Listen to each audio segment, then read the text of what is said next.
हम seating arrangement करते हैं। 3 मतलब जो हमारे बच्चे बैठते हैं जैसे हम बैठे हुए हैं ट्रेडिशनल वे में, और हमारा इतना कैपेसिटी नहीं होता है कि हम बच्चों को मूव कर पाए क्लास में। लेकिन जो छोटे बच्चे होते हैं उनका तो क्लस्टर्स में बैठते हैं, या फिर हॉल है, फिक्स्ड बेंचेस भी कहीं कहीं हैं और कहीं नहीं भी हैं तो लो बेंच हाई बेंच है, तो उसमें भी हम लोग ग्रुपिंग करते हैं और सीटिंग अरेंजमेंट प्लान करते हैं। ब्रिटिश काउंसिल एक फिल्म बनाई थी मेरे को, उसमें इसलिए हम सोचे कि शेयर कर दें। हम क्या करते हैं ना कि क्लास में ग्रुप्स बनाते हैं। आप कोई भी अपने क्लास में जब जाइए तो कोई भी जो पढ़ा रहे हैं उसको इंटरेस्टिंग बनाने के लिए सबसे पहले आप ग्रुप बना दीजिए। और जब ग्रुप बनाते हैं ना तो पूरे क्लास में ना वो एक कंपटीशन वाला भावना हो जाता है कि हम अगर कुछ पूछ रहे हैं तो वो ग्रुप एक पूरा अपने आप एक फैमिली समझता है, और तब वो सारे बच्चे ध्यान देते हैं ये ग्रुप ज़्यादा बोल रहा है, वो ग्रुप कम बोल रहा है, अभी वो ग्रुप बोलेगा। और जब ग्रुप बनाते हैं, हो सकता है आप क्लास टीचर नहीं हो उस क्लास के, कोई फर्क नहीं पड़ता है। आप जब जाइए, आप चूँकि आप पढ़ा रहे हैं वहाँ पे, तो आप ट्रेस आउट तो कर ही लिए हैं कि कौन बच्चा कैसा है, कौन थोड़ा सा स्लो लर्नर है, कौन अच्छा लर्नर है, फास्ट लर्नर है। हम लोग क्या करते हैं, मिक्स एंड मैच करके बैठाते हैं। और कैसे बैठाते हैं कि फर्स्ट बेंच जो है वो पीछे मुड़ जाता है और सेकंड बेंच आगे, तो एक ग्रुप बन जाता है।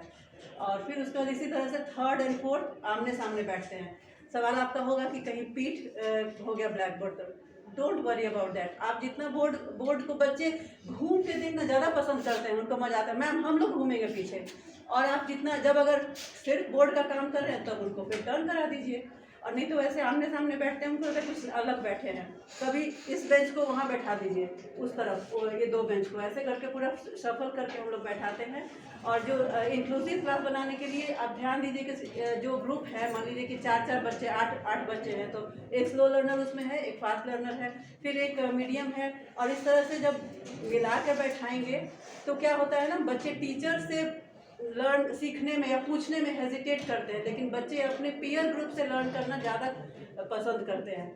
तो वो क्या होता है ना कि अब सर कोई क्वेश्चन पूछ दिए और हम लोग सबको पता है, और जो फास्ट लर्नर है उनको पता है, अब वो सर उनसे पूछ ही नहीं रहे हैं, तो क्या करेगा, वो अपने ग्रुप में आंसर बोलेगा। जब ग्रुप में आंसर बोलेगा स्लो लर्नर जान जाएगा और वो हाथ उठाएगा, फिर इस तरह से वो एनकरेज होगा। इस तरह से सर इंग्लिश को पढ़ाने के लिए तो हमारे पास कम से कम 200-250 ये है एक्टिविटीज़ है।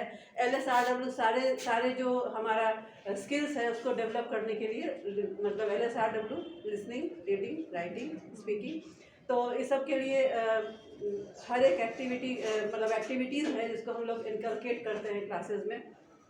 और मेरे ख्याल से हर सब्जेक्ट के टीचर, हम लोग कहते हैं कि इंग्लिश और हिंदी जो भाषा है वो आर्ट्स सब्जेक्ट है तो आर्ट्स माना जाता है, लेकिन मेरा मानना है कि वो भी एक साइंटिफिक सब्जेक्ट है।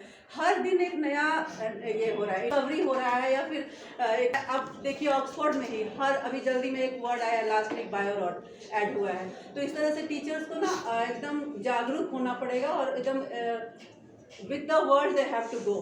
ये नहीं कि हम पढ़ के आए, हम अभी भी जो बच्चे क्लास 9 में आते हैं वो traditional way of writing the application वो लिख के आते हैं, और तब हम लोग उनको सिखाते रह जाए तो नहीं, हम लोग यही सीखे हैं 8 साल से क्लास 8 तक, जबकि एप्लीकेशन वो पुराना वाला जो हम लोग पढ़े थे वो अब कोई काम का नहीं है। Writing the way of application बिल्कुल बदल गया है। तो हर दिन एक नया इनोवेशन, प्रोनाउंसिएशन में सब चीज़ बदल रहा है, सब चीज़। तो ये टीचर्स को जानकारी रखना पड़ेगा, और बच्चों को उस तरह से मतलब ध्यान देके कि कैसा हमारा इंक्लूसिव क्लास कैसे बेस्ट हो, इस पर ध्यान देकर काम करना पड़ेगा।